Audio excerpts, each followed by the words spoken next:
Welcome to The Bee's Knees, a podcast wild about native bees. Wild and native bees are under threat worldwide. In each episode, we look at actionable things we can do to support these adorable little guys whose pollination work is crucial for maintaining biodiversity. I'm JC Meyer, and I thank you for being here.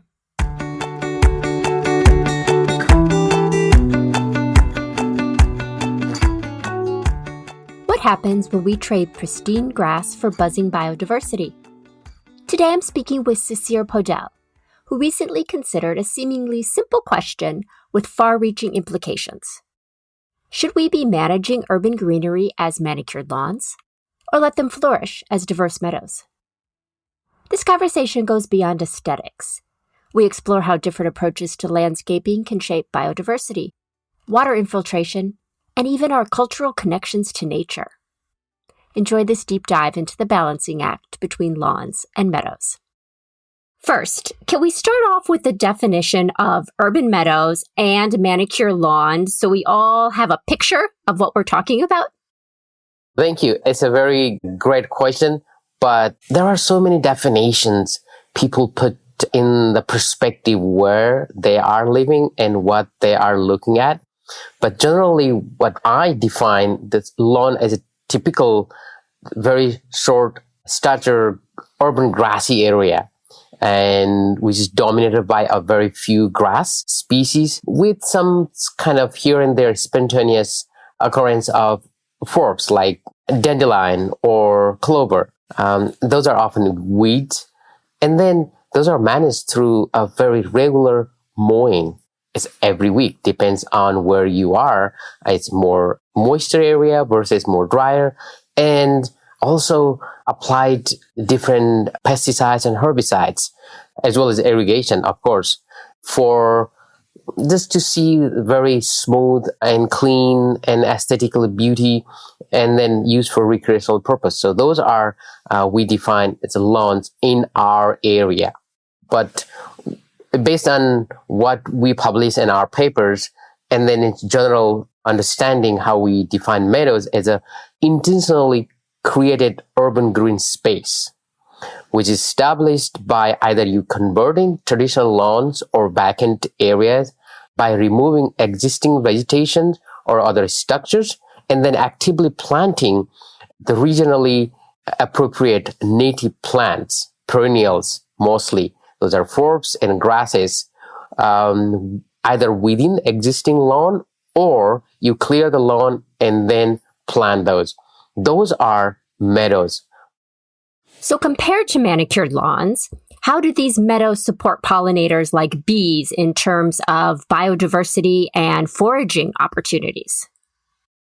A very interesting and then it's good question. And then it's a very simple answer for that. So unlike these manicured lawns, these meadows with diverse plant communities with different functional groups, which flower throughout the growing season from early spring to the late fall, that's providing continuous and abundant these foraging resources. If an early flowering plant, and then provide resources for those insects or bees or other pollinators from early spring, and then it's a late stage of the growing season as well. So it's not one time. If we have these lawn and then maybe frequent these flowering forbs like clover or dandelion, they provide very shortened, very limited resources for a limited type of insect or pollinators. But these meadows plants flowering across the seasons and providing a variety of resources, habitat, as well as nesting resources all throughout the growing season. So there's definitely advantage in terms of biodiversity, as well as sustained bees, diversity, and other pollinators as well. So in your view, what role could urban meadows play in perhaps reversing pollinator decline, especially, I'm thinking, in these densely populated areas with limited natural habitats? Thank you very much. I think this is a very pressing issue globally, not only one location or one region. The pollinator decline is a great threat to our biodiversity as well as food production. The urban meadows play a critical role in reversing pollinator decline by providing diverse, season-long, like I'm talking about the growing season-long floral resources, and of course the nesting habitat in those resource limited or resource scarce urban landscapes, because we are making these buildings, corporate buildings or other buildings, and we are cutting down these green spaces, squeezing them into a small parcel of like manicured lawn. When we have these natural like habitats in the name of meadows, and that will enhance these resources and ultimately abundance of bees or other pollinators, increasing diversity even in the densely populated area, because if you put even a floral pot, that will attract these pollinators.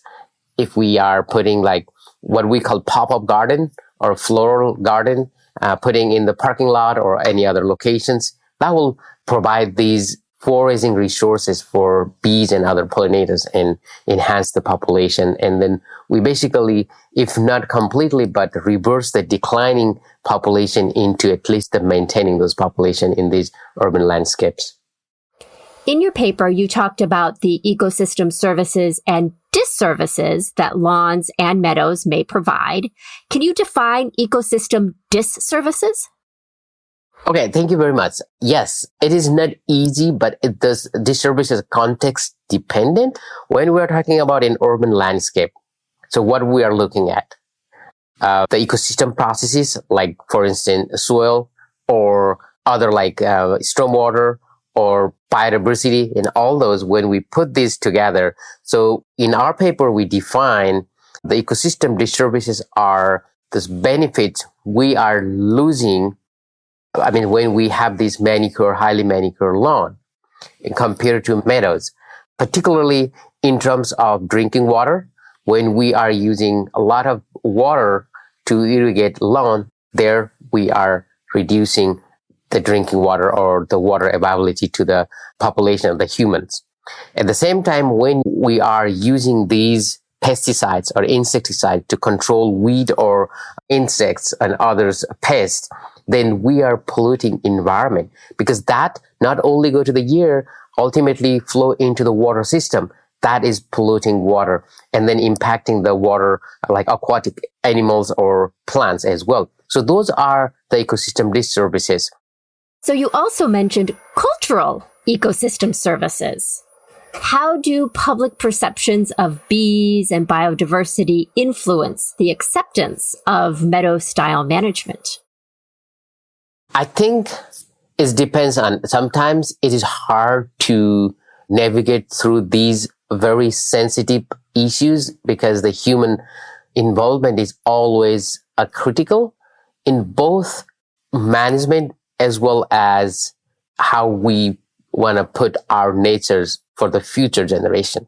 Because people may not have always good or positive perception towards the meadow, because sometimes they look unkempt, or sometimes what happens, like they will ask question about, oh, there may be more mosquitoes or ticks are coming, or maybe small mammals, and then my kids may not be able to go nearby to play or something like that.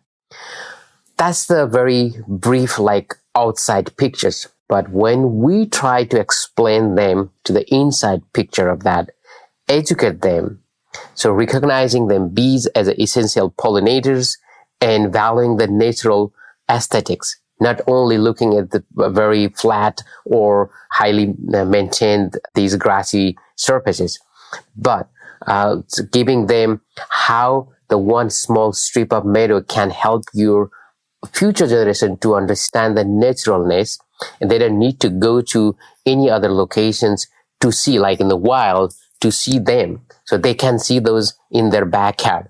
So that is something you can convince to the people and ask them to believe on how little things we do, we can make a significant contribution to the nature and to the people. And highlighting the importance of education and community engagement to build trust between the science and management as well as public perception. That's where we can change their perception towards a more cultural and ecological benefits of meadows. And then also I want to mention one thing. People, like some of the indigenous plant, we can plant to those meadows and keep them for generation. The people can believe, oh, yeah, maybe 100 years ago, there is some plant, but now because of these global climate change and invasive species, we are changing the landscape and we don't have those plants anymore. But when you are creating this wild meadow type, then you can plant these native or sometimes the endangered, endemic, or rare plants and have them there. So that's a conservation as well. So you have a value of conserving not only for now, but what we call like some sort of like a value to preserve for the future generation as well. So that is the way we can convince the public and then change their perception towards meadow and their views on the meadow. Where would you like to see the research go in this area? A lot. I mean, there is so many dimensions we can put there. For instance, what I would like to see, the focus on these urban meadows, how we can design them and manage to maximize these benefits, either this ecological, aesthetic, or economic, either this in terms of pollinator supports or carbon sequestration to stormwater mitigation, the reducing urban heat island impact, and then the social acceptance. That is the big hurdle right now, the big sort of like bridge. We need to break that. And then there is a conservation agencies, government legislation and all those, because people are, for instance, if they want to have a meadow, the homeowner association may not be allowed to them to have that because those are the hurdles. So first, bring the people in a trust and make them to believe in science, and then the outcomes, which is always better for the future, not for, because we need to convince them, don't just look at yourself, look at for your future generation. That's how we may be able to convince them. And then increase the public understanding of the multiple functional values of these meadows. I mean, if they completely don't want to put, just make a small strip of land, devote that into a meadow. And then regular long-term scientific studies, because we have a very limited information here and there. And then also look at, because we don't have to afraid of looking at the long-term trade-offs of community engagement strategies and how different culture, demographics can change the attitude towards these meadows. And I mentioned earlier, like some of those plants, they may be very important to their locality. And then for the people, they may be using for medicinal purpose for traditionally for hundreds of years. So you can have those. So those sort of things put together in a research as well as education, then I think we will have a brighter futures for meadowscaping in these advancing urban landscape. If you could encourage people to do just one thing to support native bees, what would it be? Thank you. That is what I just mentioned, because there are not always positive perceptions. There are negative, and then we have to come out with that. Even when we are writing a paper and the reviewer came back and asked about this public perception, do not like force people to do this versus that. That is very negative in some localities and some communities. And ask them, why did you just put a little small strip of flower? Don't talk about meadows. Oh, we need this and that. It's like biodiversity conservation. Do not bring that. Just put that. So you can smell the essence of that flowers. At the same time, the butterflies are buzzing around, like bees are buzzing, butterflies are flying. Hummingbirds will come and then get the nectar from your flowers. And then your kids will see all of those in front of your house. In that way, you are providing education, teaching education to your kids. At the same time, you are giving a little small foraging habitat for bees and butterflies, and then you are preserving them there. And then you can play around. So you have a lawn still, but why don't you put a little small parcel in to make it meadow and then flowery flower garden? And that way you can do both. Urban green spaces are more than just pretty scenery. They're dynamic systems that deliver valuable services. And intriguingly, disservices, which was one of the most interesting parts of our conversation. Ecosystem disservices, like increased allergens, pest habitats, or water usage demands, are part of the picture too. It's a fascinating reminder that even good things can come with trade-offs. My thanks to Shishir for speaking with us today and to you for listening in. Our actionable advice is to reimagine lawns. What biodiversity might flourish in a mini meadow in a corner of your personal green space? So until next time, think fresh.